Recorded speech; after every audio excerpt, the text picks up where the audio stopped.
পতাকার রং লাল, আপাদমস্তক প্রার্থীর একেবারে গাল থেকে শুরু করে গোটা মাথা লাল আবিরে রাঙানো।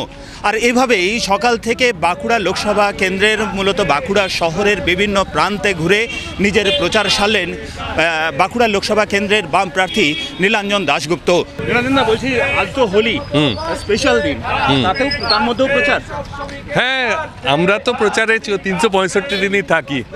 হোলি বা অন্যান্য কিছু এটার মধ্যে নয়, আমরা বছরে 365 দিনই বামপন্থীরা প্রচারের মধ্যেই আছেন। আর সকাল থেকে কীভাবে প্রচার করলেন? সকালবেলা বাড়ি থেকে বেরিয়ে এখানে এসেছিলাম, এখানে কর্মীদের সাথে হোলি খেলা হলো। তারপরে এই কারজুড়ির এই ডাঙ্গা, আপনার এই গোবিন্দনগর বাস স্ট্যান্ড, এই সমস্ত অঞ্চলটা জুড়ে ঘোরা হলো। এই মোটামুটি দেখছি আপাদমস্তক লাল রঙের আবিরে একবারে রাঙানো। হ্যাঁ, শুধু কি লাল?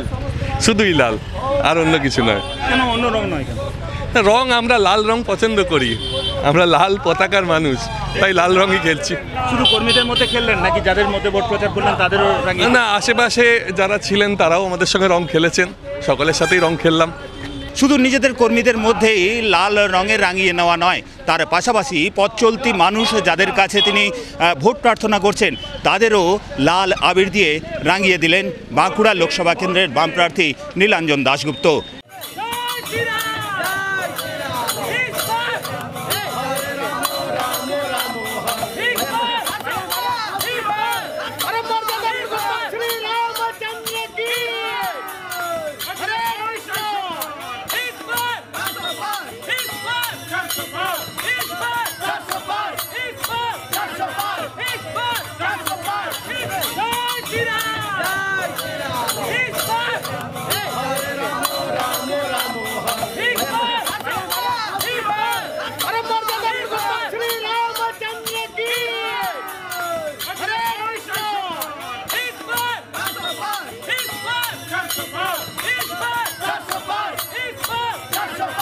দোরগোড়ায় লোকসভা নির্বাচন, স্বাভাবিকভাবে এবারের যে হোলি, সেই হোলি আলাদা মাত্রা পেল বাঁকুড়ায়। সকাল থেকে যেটা দেখা যাচ্ছে যে বাঁকুড়া লোকসভা কেন্দ্রের বিজেপি প্রার্থী সুভাষ সরকার তিনি সকাল থেকে দলের যে সমস্ত নেতা কর্মীরা রয়েছেন তাদের সঙ্গে নিয়ে বেরিয়ে পড়েছেন বাঁকুড়া শহরের লোকপুর এলাকায়, এবং সেখানে বস্তিতে বস্তিতে ঘুরে বস্তির যে সমস্ত মানুষজন রয়েছেন, যে সমস্ত গরিব মানুষজন রয়েছেন তাদের রং মাখিয়ে দিচ্ছেন, মূলত গেরুয়া রঙে রাঙিয়ে দিচ্ছেন তাদের। শুধু দলের নেতা কর্মীদের নয়, তার পাশাপাশি যাদের কাছে তিনি ভোট ভিক্ষা করছেন, অর্থাৎ যারা এই লোকসভা নির্বাচনে ভোটাধিকার প্রয়োগ করবেন তাদেরও বিভিন্ন রঙে রাঙিয়ে দিচ্ছেন। মূলত রং হিসাবে থাকছে গেরুয়া রং।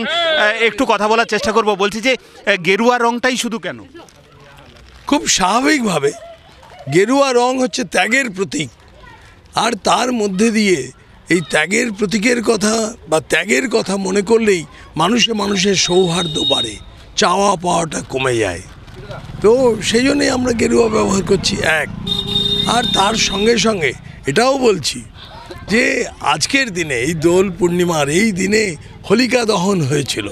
ভগবান কৃষ্ণকে কোলে নিয়ে হোলিকা, যে অধর্মের প্রতিনিধি, সে আগুনের মধ্যে প্রবেশ করেছিল। আর তখন দেখা গেল হোলিকাই দহন হলো, ভগবান কৃষ্ণের কিছু হলো না। তো আমরাও এবারের নির্বাচনে ভারতীয় জনতা পার্টি একেবারে যেভাবে কাজ করছে, হোলিকা মানে অধর্মের শক্তি, অধর্ম যারা করে, যে সমস্ত দল করে, তারা সম্পূর্ণরূপে পরাস্ত হবে এবং ভারতীয় জনতা পার্টি মোদিজির নেতৃত্বে 414 পার করে দেবে।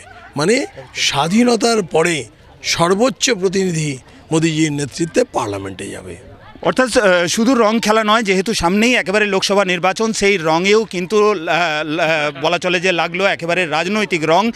সুভাষ সরকার যেটা দাবি করছেন যে এই হোলিকার যেভাবে দহন হয়েছিল সেভাবে এই লোকসভা নির্বাচনে যারা অধর্মের সঙ্গে রয়েছে, যে অধর্মের সঙ্গে যে সমস্ত রাজনৈতিক দল রয়েছে তারা পরাস্ত হবে বিজেপির কাছে। বাঁকুড়া থেকে ক্যামেরায় বোধন কর্মকারীর সঙ্গে হীরক মুখার্জি, TV9 বাংলা।